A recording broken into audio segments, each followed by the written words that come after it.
Welcome to the Nutritional Revolution podcast. I'm your host, Kyla Chanel. I'm a performance nutritionist specializing in sex differences in sport. I work with athletes from all over the world through my online private practice and sports nutrition programs. We here at Nutritional Revolution are here to cut through the BS promoted in the media and give you the science, literally straight from the research articles, as well as share client success stories and experiences around nutrition and racing. Please keep in mind, this podcast is created strictly for educational purposes only and should never be used as a replacement for medical diagnosis and treatment. If you like what you hear today, we would love for you to subscribe and share.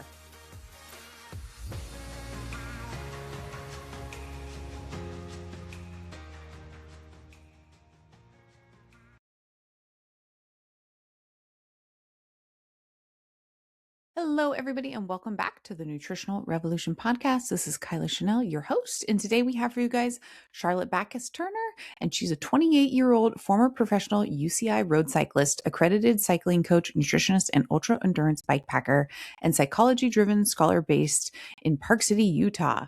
With a background in road, gravel, mountain bike, Zwift racing, and self-supported ultra-distance events, Charlotte blends science, lived experience, and human emotion to help athletes build strength, confidence, and resilience from the inside out. She's also the co-founder of Unita Bikepacking alongside her husband, Matthew Turner, a Northern Utah ultra bikepacking event created to inspire more riders, especially women, to explore hard things with confidence. Outside of coaching and endurance sports, Charlotte also works in property management, bringing the same attention to detail, care, and commitment to people that she carries into her athletic and coaching life. Charlotte and Matthew live in Park City and are expecting their first child, baby boy, in July 2026. Through her coaching, writing adventures, and growing family life, Charlotte continues to share a grounded perspective on endurance, nutrition, mindset, resilience, and the deeper lessons we learn on and off the bike. This was such a fun episode. We tied together her pregnancy, racing, riding, ultra bike packing, navigating all of that. Super fun one. You guys enjoy the episode. Welcome back to the Nutritional Revolution podcast. You guys, we have Charlotte Turner for you, and we're going to be talking about all things cycling and pregnancy today. This is going to be fun. I'm excited. Thank you for joining us, Charlotte. Yeah, thank you for having me. She's zooming in from the nursery right now. So yes. Is the nursery is it ready, or do you still have stuff to do? What do you think? No, everything's everywhere. We're getting there. Yeah. And we're 1 month out just about. So yeah, we'll get there. Yeah, a little bit at a time. I always just have to remind myself, cave men and women had babies. We'll survive. So yeah, I feel doesn't need to be perfect. Exactly. Yeah. Okay, well, before we get to learn much more about you, I'm going to have you, we're going to jump straight into your two truths and a lie. I'm going to have you break those down for me. Okay. So the first one is I was raised on a farm when I was young, and that farm consisted of 26 to 30 horses. Oh, wow. So it was a horse farm. Yeah. And then I was on a chef show on YouTube once back then. And then I've biked in 8 different countries so far. Whoa. Okay. Cool. Oh, these are all fun. Goodness, these are good because it's always good when the guest does ones like I can't research all of these, where you were raised, or I wonder. These are all very good, and I feel like any of these could be little twists or tricks. Maybe you biked in 7 countries instead of 8. A chef show on YouTube. I feel like that could have totally happened based off of just what I researched thus far. I'm going to go with the 8 different countries as a lie, but don't tell me the answer. Maybe there's a spin on that. And we will see. We will find out at the end of the episode for our listeners. But before we jump in today, why don't you give us, Charlotte, a little bit of background about you, what's been going on this year, what's coming down the pipeline for you? Yeah, baby. Baby's coming down the pipeline. Hopefully soon. But yeah, I've been pregnant this year. It's been kind of a chill year. I have done a couple races. Mm-hmm. I'm pretty much not doing much anymore, just focusing on work and getting stuff done. We also bought a house this past year in November, so we are currently renovating it ourselves as well. Wow. So we've been busy So training, like I've been consistent with training, which has been great. It's been a really hard journey just going from going full gas racing to kind of a full stop. But yeah, I've already scheduled some stuff in for this year to race, including a 25-hour race in November. Nice. And so I'm due in July. And so it'll give me 4 months to recover. And of course, everything's kind of like TBD. I'm not putting pressure on myself this year to be amazing, get first, win, all that. But it's just nice to have a goal to look forward to and train to. And I've been really lucky this pregnancy to be able to still train and at least train for the most part, but and kind of continue to keep that fitness and my sanity. Yes, totally. So for our listeners too, the sport you're primarily involved in, because we have a lot of endurance athletes, runners, gravel, mountain, you name it. Tell us a little bit about your sport, how you got into it. Tell us about that, what you've been racing in. Yeah, so I do self-supported ultra bikepacking. Of course, like we'll go through everything else I did beforehand because I didn't just do that. I'm recently new into that world, and it's pretty much comes down to you're self-supported. So you don't have any team or crew. There's controversy of like filmers and stuff too, but you're by yourself. Of course, there's like a mass start, but you're not really supposed to draft or team up with other people unless you're a duo team. And you have to pack everything that you need to live with. And it's usually multi-day events. So it could be 400 to 600 miles. Heck, it could be 200 miles, but mountain biking. And I mainly do off-road. So I don't tend to like to be on the roads anymore. So I stick to gravel and mountain biking. And so with that self-supported, it's a lot longer and slower miles.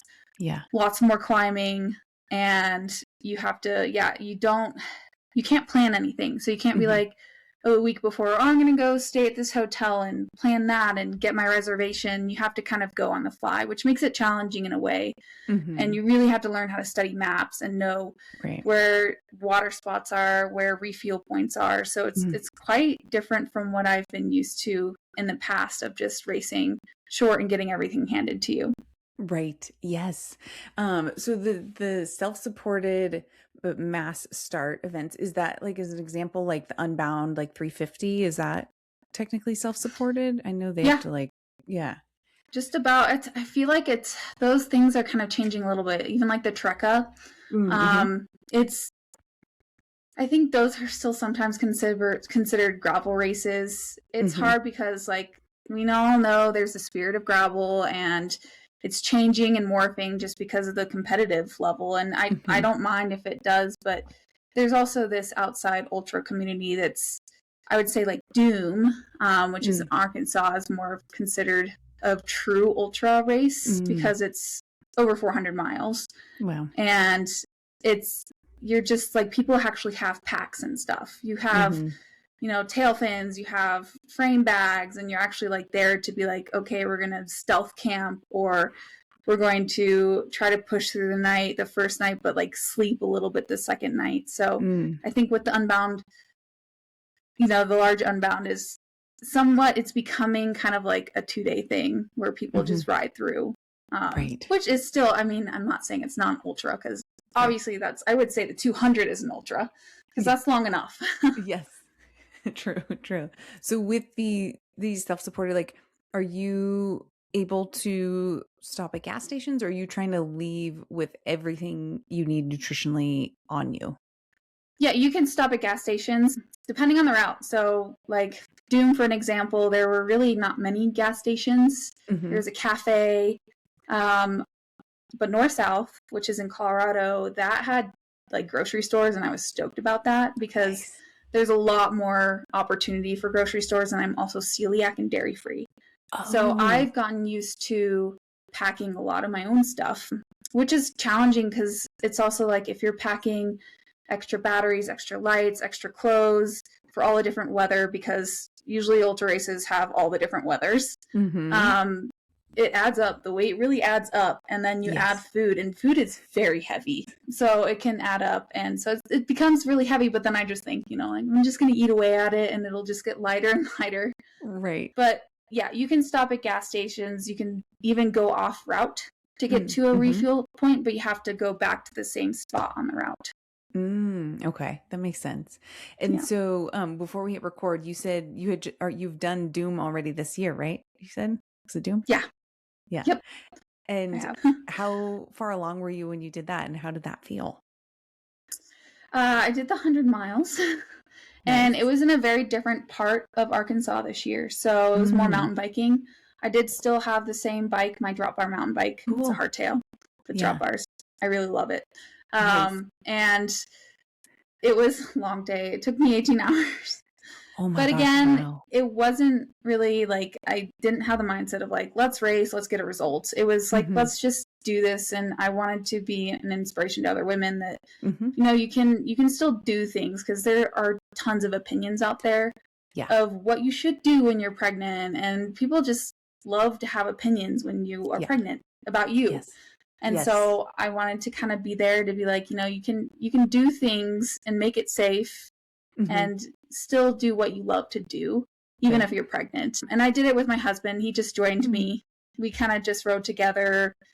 And it was a long day. That's great though. It's good to have your partner there to support you. With the going from racing and then becoming pregnant, we've worked with a handful of pregnant cyclists as well. And there's very much, I think, a mental struggle sometimes that can go on of trying to hard charge and follow this schedule and do this routine. But then first trimester, one of our athletes, she's like, I feel nauseous all the time. I want to follow my schedule, but I just am not up for it. Did you struggle with anything like that in the beginning stages of pregnancy? Yeah, the first trimester, actually, it could have been really good for me, but I actually got the flu twice back to back. So I was sick most of it. So, which, I could have been sick with other symptoms too. So the good thing is I feel like it was timed so perfectly, and we didn't really have intentions of timing it. I got my IUD out and we were like, okay, it's going to take a while and we'll just give it the time it needs. I got pregnant right away, which I was blessed to be pregnant right away. But it was very fast, and it was also the off season. So I had a really big season prior. So I was kind of just fine to chill. And then being sick also just focused on getting not sick. Second, I was tired. The first trimester, you are tired. You're just trying to adjust to things. I had a lot of life things happening, like buying our house and renovating that kind of covered it all up and just made it all feel tiring. All the layers of stuff. Did you have any, or still have any food cravings that are out of the ordinary for you while pregnant? It's weird. I always thought you were supposed to, and it'd be a major sign, but I haven't really had too much. I'd maybe say parts of palm and jicama were some things. I'd really want something. I'd be like, oh, I really want this. And then I'd eat it for the next 3 days, and then I'd be like, nope, not anymore. So, and it's still the third trimester has actually been the worst for me, with just nauseousness and just, it's that indecisiveness of deciding what you want to eat, knowing you still need to eat and you should fuel, but you're just I don't know what to do. I bet the body's just calling out for so many different micronutrients too. Maybe that's why those cravings happen. Just hearts of palm, load up on that, whatever that's super rich in, and for a couple that's of what days. I think too. My body craves stuff that it needs, and I listen to it. And I'm mainly healthy. I'll eat candy and stuff, but I actually haven't had any cravings for super ultra processed foods. Yeah. It's been just kind of fruit. I have to say, that's probably one of the biggest cravings, was just fruit. Just all I want is fruit. Yeah. I wonder if that's the water aspect too, right? Your blood plasma volume is just increasing so much. Doesn't 50% increase or something crazy with your blood plasma it's insane volume? I'm very swollen now. All the fluids. And when you give blood, it's so easy for them, because it just comes gushing out. They're just oh, gotta get it. That makes sense.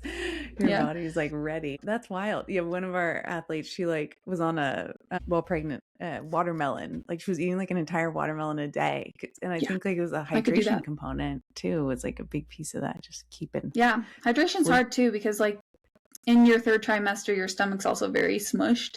So I think that's what also makes it super difficult to kind of decide on food, and even cooking for me is tough. And I love cooking, but it's just like, so you can only eat so little. And I think, you know, it's hard to hydrate, like just drinking a lot. And it's so important to hydrate. So I think having foods that are super hydrated foods are very smart. Yeah. Small, often meals, maybe, or small, frequent meals if the stomach is all being pressed on. Okay. Well, we're going to jump back a little bit to pre-pregnancy when you were on track for the 2024 Olympic development pipeline, and then COVID and pneumonia, is that right? Took you out for a full year. Is that what I researched? Yeah. Is that right? Just about. So yeah, I grew up junior racing, went to Fort Lewis College in Durango, Colorado for a full ride for road cycling. I was 100% a roadie, nothing else, no off-road stuff. It was my trajectory, and that was what I wanted to do. And let's see, 2020 is when the whole world shut down, but that was also my year that I graduated. And I had met my husband 3 years prior to that. It's actually our anniversary today. Happy anniversary. And he was a mountain biker, but he came over to the roadside, so that's how we met, because I would have never met him if he was staying on the mountain bike side. But we did long distance for a couple years. So that last year of college was kind of a struggle. I was I was still riding as a pro. I was riding as a collegiate racer and a pro athlete and a full-time student and jobs. And so I was just trying to kind of keep afloat. I think I was struggling a lot. Back in high school, I had an eating disorder. It kind of kicked me out of high school for a while. I was in the hospital for a while. And it took a lot of, you know, recovery from that. And it's not like it's ever going to go away. So I think I relapsed a little bit that last year of college, just because I was very like pin focused on being a roadie. And at the time in my career, it was good that you didn't eat when you were on the bike. It was good that you didn't have your period when you were racing and stuff. It was like a thing that was a good sign, which we know now is really not. But it was still that kind of old fashioned way of like, oh, don't do much strength because that's going to make you too bulky. And so I was kind of just teetering in on starting that. But sometimes when you're like super underweight, your body does an amazing job at holding on and being strong. So COVID happened, the whole world shut down, and I started Zwifting. I've always been a Zwifter, which is online virtual biking. I started racing on there because I started having races, and Team 2024, which is now 2028, because that's the next Olympics. The director was like, hey, she looks great. Let's have you on our team. They were kind of thinking of going more into gravel because when the world shut down, like so many of the big road races just ended, which is really unfortunate because Colorado Classic was one of my favorite. Cascade Classic was one of my favorite, and they're all no longer there. And that COVID was a big part of those not being a thing anymore. So yeah, she asked me to join the team. I joined the team. We did Zwift racing, which was great. And then we started to get into gravel racing. And this team is a high caliber team. Nicola Cranmer, the director, she still directs for them. She's an amazing human. She's really hardcore. I was terrified of her. Absolutely terrified because she was super upfront. She would sit me down and be like, you are too light. You cannot keep doing this if you're so light. But she's been in this career for so long that she's seen a lot of women go through this. It's not common, unfortunately. So yeah, she sat me down, and I was stubborn, young and stubborn, but I was still trying. And I think the pressure of always trying to do well and trying to win and being on that high caliber team was starting to get to me. So I was also just super fragile, super light, super fragile. My mental ability was very fragile. And I'd also, during COVID, packed my whole life up and moved to Park City to live with my now husband. So there's a lot of changes happening. And I just kept training and training and training. And just training and training and training and not eating enough. not sleeping enough probably, and I ended up getting COVID, which turned into pneumonia for me. Wow. And that took me out for a very long time. Pneumonia can be a short-term thing. You can get it fixed, but I didn't address it until finally my husband was like, you need to go to the doctor. You're coughing way too much. I can't sleep. No one can sleep. Yeah. So it had taken over my right lung. And it can be a pretty common thing. I mean, lungs are really important for athletes. And the unfortunate thing is there's scar tissue that comes with that. And so you could get antibiotics and get that cured and get better, but then your lung capacity struggles. So I struggled with a whole year of trying to breathe, and I live at elevation as well. So being at elevation, trying to breathe is kind of like being pregnant right now. You just can't breathe. So I eventually just finished my time with that team. I got a really great opportunity there. We did great races. I learned a ton. I got to race with a lot of great women. But I started to realize maybe I didn't want to go back to road, that I wanted to maybe just settle down in my life and figure things out. I just felt myself kind of pulling back from road just because I felt like it was pretty toxic for me at the time. And so I ended up kind of saying I retired from road in 2022, I think. Yeah. Did you at the time, did they have like an RD or a performance nutritionist or like a psychologist or therapist? Nothing on the team? No. I think she totally would have.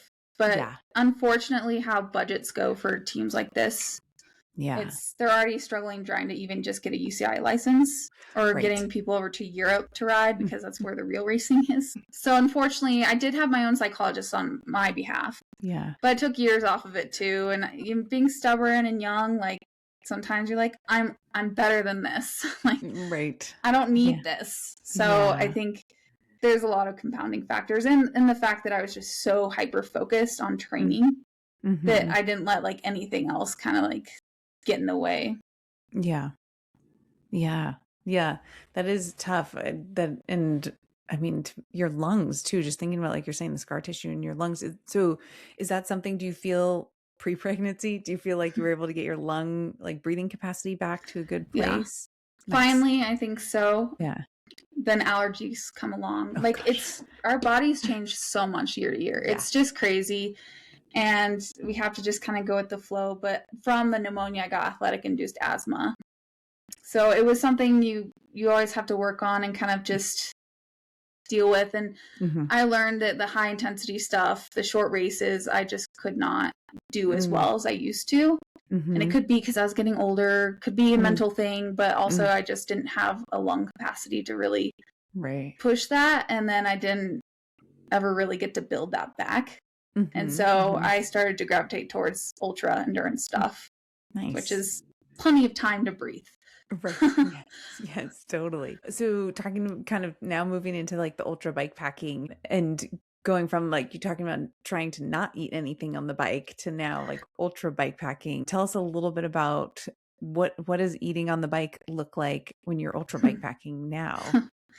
Ultra bike packing, self-supported stuff. Even I would say ultra running, it's all an eating game.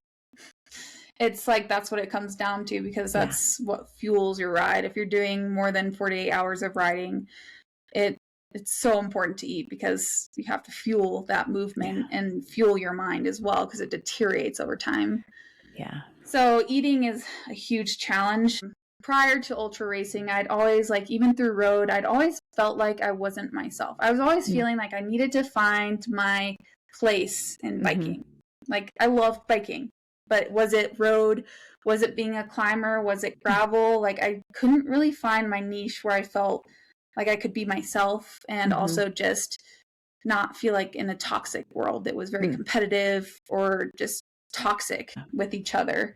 And so I'd been searching a lot and I found gravel and gravel was great. And then I surprisingly got into mountain biking, doing a really hard mountain bike race called Point to Point here in Park City for my first ever mountain bike race. It's 80 miles of 100% single track.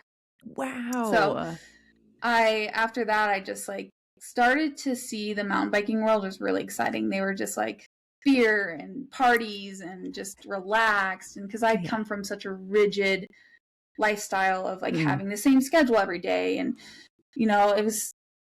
it's good to have a rigid life, but then when you marry someone and you get into someone else's life and you need a full-time job, it starts to kind of just like grind its gears against other things. You just realize that it's not working. Right. But it's more of a very selfish thing. And I didn't want to be selfish. I wanted to support my husband. I wanted to continue having a career outside of biking and being an inspiration to others, which is the coaching that I do now. Nice. But yeah, so I like the mountain bike world, but then getting into the ultra world, which last year was like my first official year doing solo stuff, but I'd done some duo stuff with my husband because he got into it before. And now I think he regrets it because he's like, you're obsessed. I'm like, I am. But the ultra world, just having it be about eating on the bike and just even the top pros in the ultra world will stop to take a picture of a beautiful view. Like having that, it's just grounded me to be like, this is where I belong, because I love nature. I love riding my bike. I love getting to places. I love being competitive. And I want to be fine with eating on the bike and not be surrounded by this, like, well, you need to do fasted training. You need to do this, you know. So eating for ultra self-supported stuff is tough. Yeah. I have to say, during this pregnancy, when you get this like fatigue of like, it's like choice fatigue. You're like looking, you know, you're hungry, but you're like, I have no clue what to eat. I'm kind of nauseous, but I know I should eat. Like you're trying to like go through the list of things that you like and seeing if you want that, but then you're like, that's exactly what it feels like for ultra racing. So having lots of options on the bike. You need lots of options. Yeah. And then being celiac and dairy free, it adds not as many options when you're at gas stations. And I've learned a lot of like things to look forward to and have on a list to go find. And I've also released a lot of like that because, you know, there's sugar, and I used to be really afraid of sugar and stuff. But when you're out there and you're riding for many, many miles and all you have as a choice is get sick because it has gluten in it or get a bag of candy sugar, then it's fine. It's fine. Yeah. What is your like go-to gas station grabs when you're doing an ultra bikepacking? Yeah. I love is it Mott's? No, it's not Mott's. It's Welch's. Oh. The little like fruit gummies. Yeah. Yeah. I will down a whole bag in one sitting. Nice. That and like the baked Lay's chips. Those are pretty good. Yes. Those have hit pretty well. Nice. Yes, a sweet and savory combo. And when you're planning these like or prepping for like a bikepacking like race, are you trying to think about like how many, I don't know, like calories per hour you're trying to get to fuel you, or is it just kind of eating until I feel like comfortably full every so often? Like how do you think about that going into an event like that? Unfortunately you can't eat until you're full because you're going to be full all the time. When you maybe the beginning's fine, like you start your signals are there, your hydration signals are there, but over time, especially when you're sleep deprived and just tired, like day 3 or even day 2, your body just doesn't have signals. So you kind of have to just have a plan to eat. And so for Doom, I had a big plan I had a certain amount of calories on board up front because there wasn't really much out there to refuel with.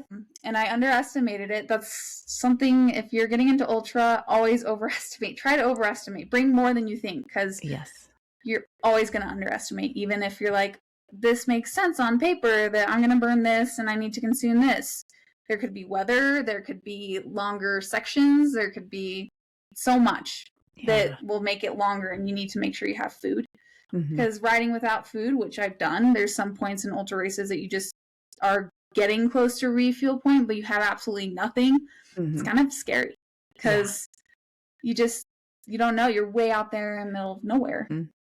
And there's not really many people around. It could be in the middle of a forest. Right. So it's important to make sure you pack a lot of extra food with like for yourself. Yeah. Especially if you have food allergies. It's a little easier. My husband, he eats anything and everything, so it's a little easier for him to just be like, oh, I'll stop here and grab whatever. Yeah. But a lot of like the things that you are used to eating and have like a government on sometimes with like, for me, I only eat certain, like, I don't like beef sticks or whatever, but at some point, if that's all you have, you're going to go for it because like anything goes at that point. Yeah. Yeah, totally. So with that too, like hydration, obviously water weighs a lot. You mentioned mapping out like water fountains or places where you can refill. Yeah. Um, do you try and like carry so much water on you, or and also how are you packing this? I think too that's helpful for our listeners to know, like, how do you transport that? Are you putting it all on your back? Do you put it in like the frame bag? Like, how do you prefer to like carry the weight too when you're Yeah. doing these bike packing things? Yeah, it depends. It always depends. Every race is different. Like Arkansas is very waterous. So what's really important, and even Colorado too, is to make sure you have like a filter. Yeah. I had like one that had a bag that you can squeeze out. And then I also had one that attaches to my hydration pack so you can drink out of it. Oh, nice. The problem with that one is it got clogged. Oh, so shoot. Like halfway through my north-south race, I like was trying to drink water out of my hydration pack and like could not drink anything. Oh, no. So I had a backup. So it's good to have backups too, because things get clogged, things go wrong. It's just part of the game, which is why I love ultra racing, because it's always solving some kind of problem, whether it's like a saddle sore problem or a mind problem or your filter's clogged. So having a filter is like number one. Even if you think there's plenty of water, I always have a filter with me, just because you never know. You don't want to get bad stuff. I know some people actually just kind of deal with it and just like risk it. But for me, I don't want to risk it and then get really sick, and then that costs me an entire race. So filter, and then I usually do hydration packs now because I don't have any space for bottle cages on my bike. I don't like to put fork bottle cages or bottles on my forks because they can bounce out. I tried that once, and it's also like just really hard to grab. It's not really, it's like more of a like extra. So if you have like a Nalgene, you can put that up there and have it as extra. But I mainly have a full frame bag. And then I have my hydration pack, my Usui, which is one of my favorites. They're vests. So you have pockets too. Like it has tons of pockets you can fit stuff in. Awesome. So I'll just put a 3-liter bag in my frame bag and like squiggle this straw all the way up through the frame bag to where I can just pull it when I'm riding. And then the cool thing is, like, if I can stuff my frame bag a lot, because I can fill that hydration pack up halfway or all the way if I need. It has space because it's 3 liters. It's quite a bit. Nice. And then my hydration pack on my back is 2.5 liters. So you can 5 liters in one go. Goodness. Yeah. Usually I don't. Usually, like, I have my filter bag, which is, I think, 1 liter. And so I could also carry that and put that in my hydration pack as well, because that thing stretches a lot. So I could carry up to like 6 liters at one point. Dang. But I don't think I've ever done that, because there's always opportunity for water if you do your research. Right. Yeah. So I could be totally wrong on this, but I think 1 liter is 2 pounds, right? I think so, yeah. So maybe that could be up to 10 to 12 pounds of weight. 1 pound is like 12 ounces. So however many, I can't math. 32. So that's a good amount from water. Do you try and target like fluid wise? And I'm sure it's temperature dependent, but are you trying to put down like 1 liter an hour? Or are you trying to, do you have a goal definitely temperature dependent. I try to make it to where I'm like, okay, I'm going to drink this whole hydration pack within like 2-3 hours. If it's really hot, then it's like, I need to drink this whole thing the first hour and a half. But the cool thing about like the ultra racing is, in a way that you don't listen to your body, you kind of force yourself. You also like just become one with your body. So you kind of just are in the survival mode. So you just kind of find yourself drinking often and doing that, unless it's bad weather. That's where it becomes a challenge. Yeah. Which is a lot of ultras I've done have been really bad weather. Oh man. Do you have to set like a timer, like a food or drink timer on your bike computer or anything like that helps you? Or you just, I used to do that for shorter races, and I still do. For like point to point, I would do that just because I get so wrapped up in stuff. But for ultra, like I go in with the mindset of like, I need to eat and I need to drink to keep going. And so I keep reminding myself, and usually I'll definitely forget at some points. And then your body's like, I'm so thirsty right now. And you're just like, okay, I got to drink a whole bunch of water. Yes. So have you dealt with any like GI issues, nausea, cramping, like anything like that when you're doing any of these? I've been lucky, except the nausea, but that's pretty normal, I think, for ultra athletes. So I have a lot of backups. So I have Tums. I bring Tums with me. I bring Advil. I bring Gin-Gins, which are ginger candies. Sometimes I eat them just because they're good. Sometimes it becomes an issue. I have to bring more. And then I bring enzymes with me. Nice. Because, like digestive enzymes? Yeah, I already have a very sensitive stomach, just being celiac. And you never know, like, I run into things where I do have dairy. Celiac is tough. I have to be very careful with celiac because it's an actual allergy. Whereas dairy, I can have it, but man, it takes its toll on me. So I have the enzymes just in case, like in Chile, when we were doing across Andes there, they had some rice, and I really was just starving and wanted rice. I knew it had butter in it, but who cares at that point? So I just made sure I had some enzymes and dealt with the stomach issues. Right. It went along with it. But for most people, they're pretty lucky because they can just eat whatever. Yeah. But I would still recommend having enzymes because, again, if you're burning 12 to 20,000 calories a day because you're biking all day, can you eat even 10,000 calories? And a lot of people would be like, oh, that's so easy. You just like eat peanut butter all day. Well, try eating peanut butter on a bike all day while you're trying to push up a hill. And so it's really hard to eat. So when we eat, we're eating fast. We're getting more oxygen in. So there's bubbles. Right. Probably you're going to get constipated because your body's just focusing on things elsewhere. So having enzymes helps a lot. I recommend that for a lot of athletes that do long endurance races. Yeah. Did you notice a benefit, like when you had the rice with the butter? Like, did it minimize any side effects from that? Definitely made it shorter. I still had side effects, but it wasn't like terrible, and I could deal with it. Because usually at that point, like everything hurts anyway, so you're just kind of like, oh, a little bit of stomach pain. That'll direct the pain elsewhere that I can focus on for a bit. And then if you get exposed to gluten, what allergic reaction do you experience? I know some people like have all different kinds of reactions. Yeah, I get like a heart palpitate. I get very nervous sometimes just because it's so effective or so not effective. It's so affecting me. But like I will get just terrible GI distress. It's like literally tears my insides out pretty much. Just because I don't have the correct enzymes or the philias in my stomach to break it down. And I've been gluten-free since I've been tiny. So maybe if I was little, like 6 years old, and I still tried to eat gluten and stuff, maybe it would have gotten better. But now, sometimes like that allergy just gets worse over years that you don't. So I am waiting. Maybe there is some kind of magic pill out there. Eventually they'll create that can help people with celiac to actually be able to eat bread. I love bread. I know. One day. Yeah. Have you found a good gluten-free sourdough out of curiosity? Brand? No. Not here in the States, but definitely in Europe. Europe is really good with their gluten-free stuff. Yeah. I've had I know Italy did a really great job with like their gluten-free pizza. But I don't think I ever tried any gluten-free sourdough while I was over there. Have you found sourdough over there? Yeah, I'm trying to remember the name of the brand. I took a picture of it because you can order it there, and I'm like, maybe next year. Because you can only get it in Austria, because I mainly go to Austria a lot. You can only get it at a Billa Plus. And it's like freshly baked.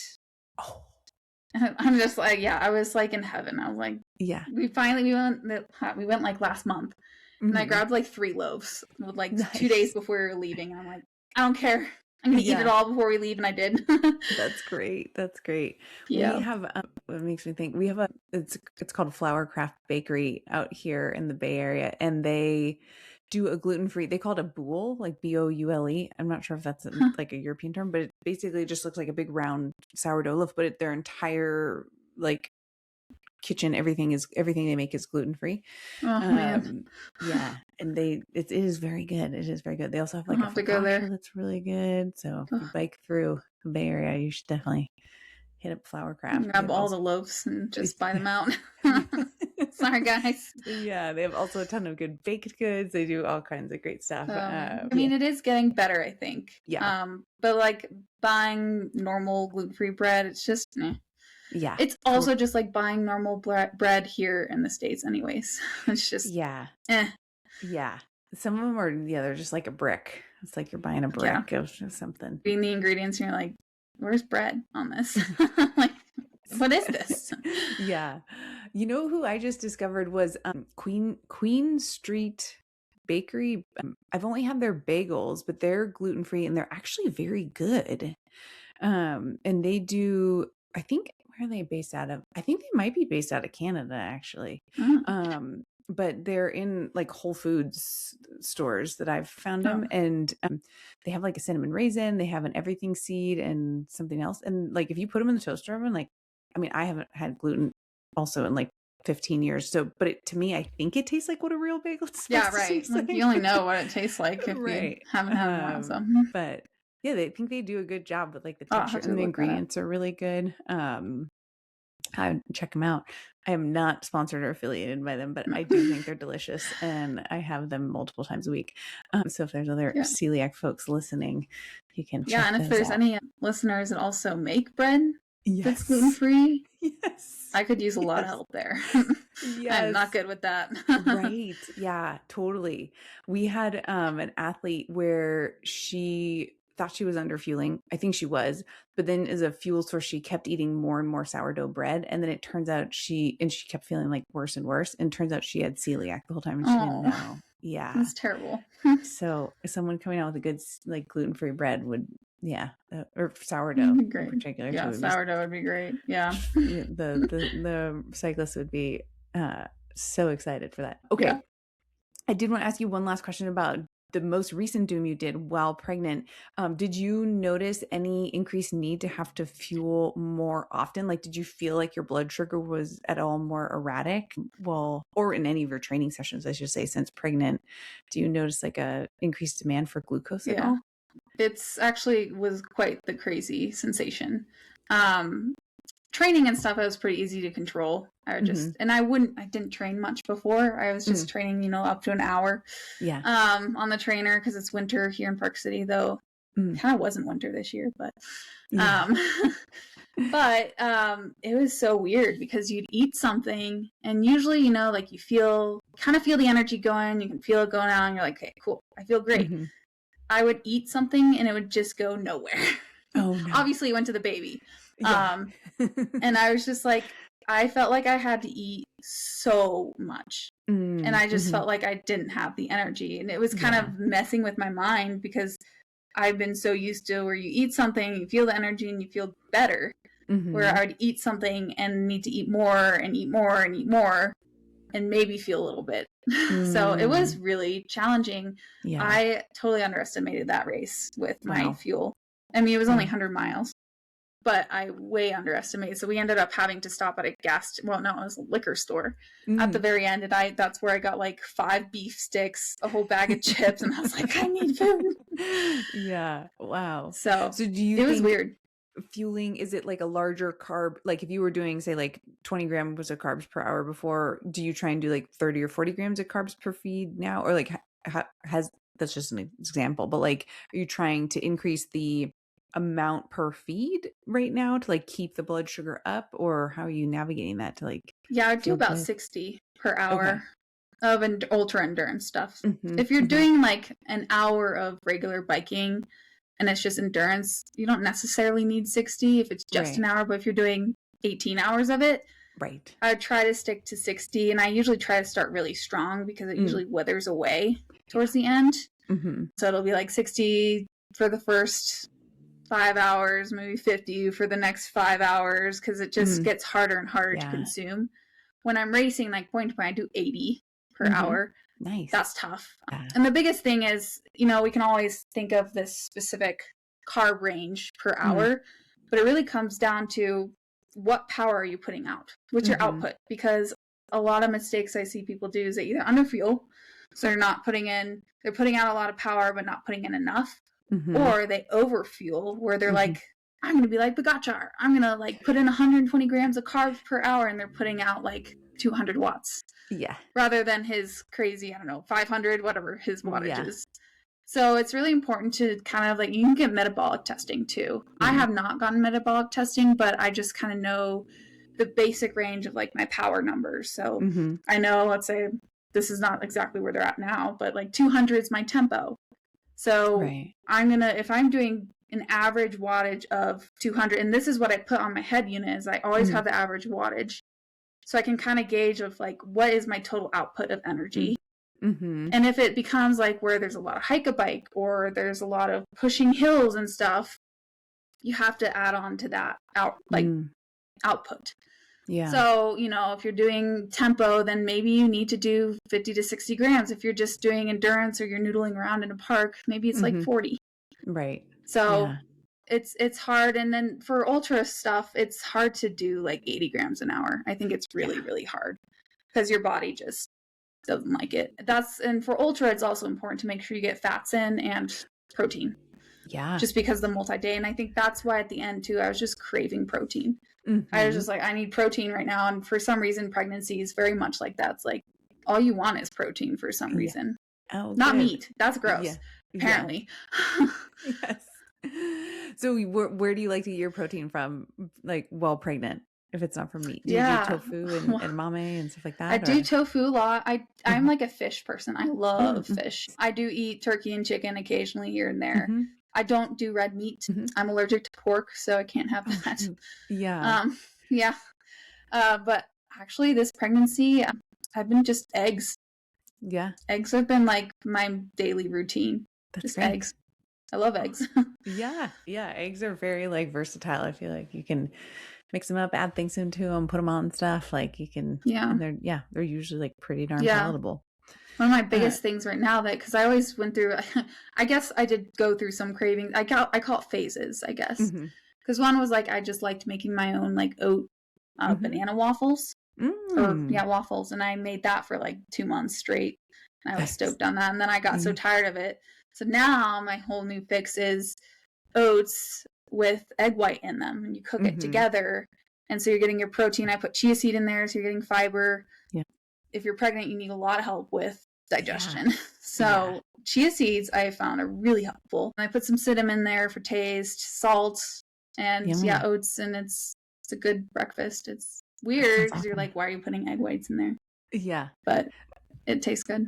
Do you cook that on the stovetop, or how are you like mixing the eggs in? Yeah, I cook it on the stovetop. I let everything like heat up first. Yeah. And then I add the egg whites in and stir for a while after, and then add frozen fruit at the end. Nice. I've done something very similar to that as well. And I was like trying to navigate. I've heard some people try and put it in the microwave. I'm like, that just seems weird.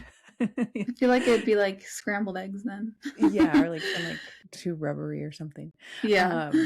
Okay, so let's see. Through your pregnancy as an athlete, is there any supplements, vitamins, minerals that you're including into your day-to-day routine? Yeah, for being pregnant, yes, quite a bit. I mean, I've always taken quite a few supplements because especially when you're doing ultras and stuff, it's you just would have to eat so much to be able to get the nutrients you need. So right now I take choline, omegas, DHA, vitamin D. They recommend that. Vitamin K, they recommend that. I take a prenatal, which is kind of a mixture of a bunch of different things. They always recommend that. Folate is one of the biggest things. I'm trying to think what else. I still take my enzymes occasionally. I don't do it all the time. I'm a big fan of like rotating your vitamins. So if you're someone who takes the same vitamins for the last 2 years, you probably want to look at a different schedule or a different kind of regimen because our bodies change and seasons change too. So just like in winter, we might need a lot more vitamin D than the summer, because if we're riding outside all the time in summer, we're getting vitamin D there, and then supplementing a ton of vitamin D also, it just is like too much. Yeah. So I change up my vitamins quite a bit seasonally. But yeah, being pregnant, I always have my prenatal. Yeah. If you've ever tried to buy creatine or electrolytes online and wondered, is this actually legit? We got a quick fix. We built a full script dispensary for Nutritional Revolution listeners so you can shop trusted professional grade supplements that ship direct from the manufacturer, no random third-party sellers, no sketchy storage. You'll find brands we use with our athletes all the time, like Thorne, Clean Athlete, Nordic Naturals, Pure Encapsulations, Designs for Health, Designs for Sport, etc., and a ton of NSF certified for sport options. Everyone gets 20% off always, and it's free to create an account. Just open up the show notes and tap the full script link to get started. Nice. And then let's see, I want to be mindful of your time, but what's coming down aside from the baby? I know you said the baby's coming down the pipeline, and you had some races teed up. Do you have a coach that programs for you, or do you do your own programming for, what was the one you signed up for? You said, was it September? Yeah. November. Yeah. What was the name of it again? It's 25 Hours of Frog Hollow. It's in Hurricane, Utah, near St. George. Oh, yeah. I did it a couple years ago as my first, let's get into long hours, no sleep, mountain bike riding. It's a mountain bike race. And it's 25 hours because it's on the time change, which I think it'll be the last time change, or maybe we still have a few years still. But yeah. So it's not 24 hours because you fall back an hour, so you gain. Right. There's another hour you have to do. So it's a lap, like you do as many laps as you can in 25 hours? Cool. Yeah, whoever does the most laps. And the hardest thing about that race is there's also relay teams. Oh, yeah. And a lot of juniors love to do the relay team. So if you're solo, which I'm doing it solo, you're in the mix of people that are going so fast because they're only doing a lap, where you're going to do 10. Yeah. So it's always challenging navigating through, because you're like, who's the solo people, who's doing the relays? Yeah. And there's people flying by you, and you're like, I just gotta ride in my pace. Yes. Yeah. Yeah, totally. Okay, and then we'll do a couple rapid fire questions, and I want to get to your two truths and a lie. What is the mid ride snack you defend in court? What is your absolute go-to? That's really hard. I have such a big list of snacks because I like variety, but honestly, nothing really beats those applesauce pouches. Oh yeah, totally. They hit well, and if you're really struggling, they still track really well. I do have a really weird habit. I also like corn tortillas that are heated, not just plain. I'll just eat those plain. Weird, but it tastes good. Yeah, totally. That makes me think one of our cyclists, he would buy the frozen Amy's burritos, and he'd just put it in his pocket, and then he'd go ride, and it would defrost, and he would eat that. Okay, I've done that too. Yeah. He's not alone. Yeah. Those are so good. I was like, oh shoot, that could have been my favorite. So it's hard. I defend them all. Okay, and what is your go-to pre-race breakfast? It changes, but for the most part, I like just plain rice, like a rice pudding. So rice with raisins, some cinnamon, mixed in some either coconut or almond milk, and some fruit. And that's just simple white rice, not brown. Just simple, because now though, ultra racing, I'm not as nervous in the mornings, and they don't start as early, but like when I was doing Unbound and all that stuff, you're getting up at 4 in the morning, so the last thing you want to do is eat. So just a little bit of that helps. Yes. Yeah, that's great. What's one nutrition rule you've abandoned over the years? Oh, having a regimen plan. Nice. Or just certain foods that you have to eat on the bike, like that's gone out the window for sure. Definitely. Yeah. And then is there an underrated electrolyte product that you love to use for hydration? Yeah. So I'm not a big fan of electrolyte water. When doing ultras, like you tend to just crave water. Yeah. So when you get like juices and stuff and electrolyte mixes, it just gets really boring and just annoying. So I do electrolyte pills and chews. So I'm thinking Salt Stick. They have these chews that you can chew on. Nice. One thing is they get down faster, because if you're sipping away at water, you're only getting a certain amount of electrolytes. Yeah. So I take the chews. My favorite ones are like the coconut pineapple. Oh, yum. And then Hammer also has electrolyte pills. Okay. So I'll take those, and then I'll also take Sport Legs. Oh, yeah. Which aren't electrolytes, but they have different components in there that can help with muscles and stuff. Nice. That's a good combo. And then let's see, is there a book that changed how you think about endurance? Trying to think. I mean, I've read so many books, but I think one of my favorite one is called Breathe. Can't remember who it's by, but it's all about like how our breathing has changed. I had a really good friend recommend it to me, and it's just explaining how our nasal passages have changed over the years because of our eating more soft foods and just our development as humans and their progress. So it's a really interesting read. I'm sure you can find it anywhere. Yeah. It's called Breathe. That's a good one. I think I totally can picture the cover of that book, and I'm it's like yellow. Yeah. I think we might have it. My husband's really into like breath work and all of that stuff as well. Okay. And then rather ride indoor or outdoor? I'd say both.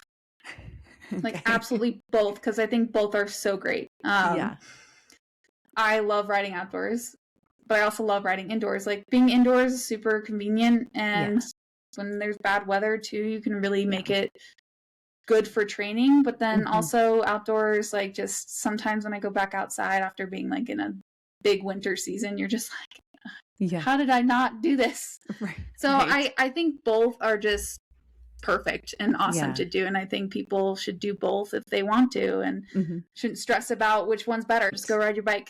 Totally. Yes. Yeah. The Zwift stuff sure makes it like, more fun to ride inside too, I think as well. Zwift is a game changer. Yeah. Okay. 2 truths and a lie. You said you were raised on a farm with 26 to 30 horses, was on a chef show on YouTube, and then you biked in 8 different countries. I think I thought the 8 different countries was the lie. Which one was your lie? I was not on a chef show on YouTube.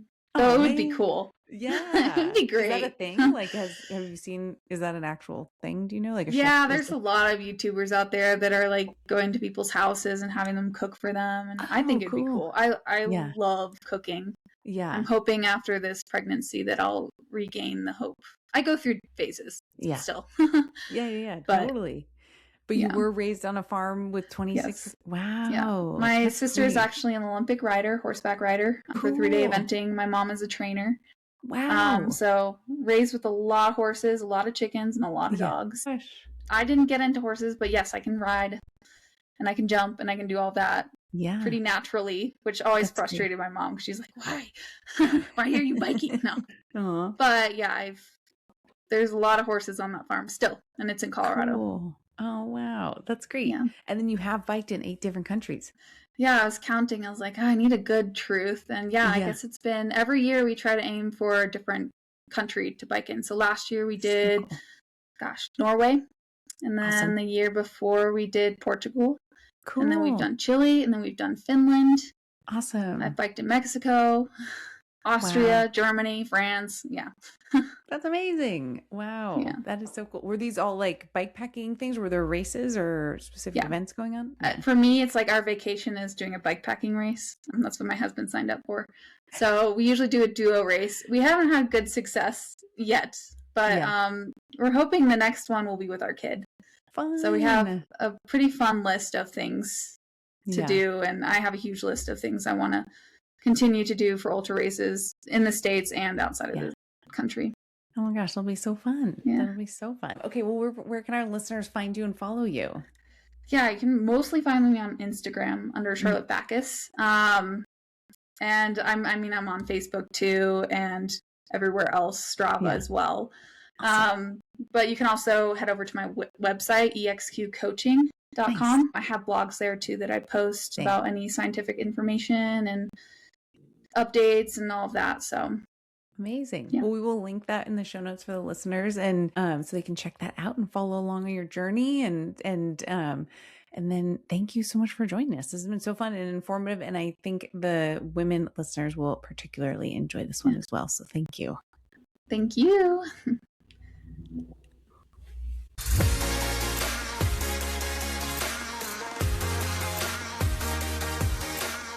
To stay up to date with the Nutritional Revolution recent activities, follow Nutritional Revolution on Instagram and Facebook, and sign up to receive the Nutritional Revolution newsletters on the Nutritional Revolution website.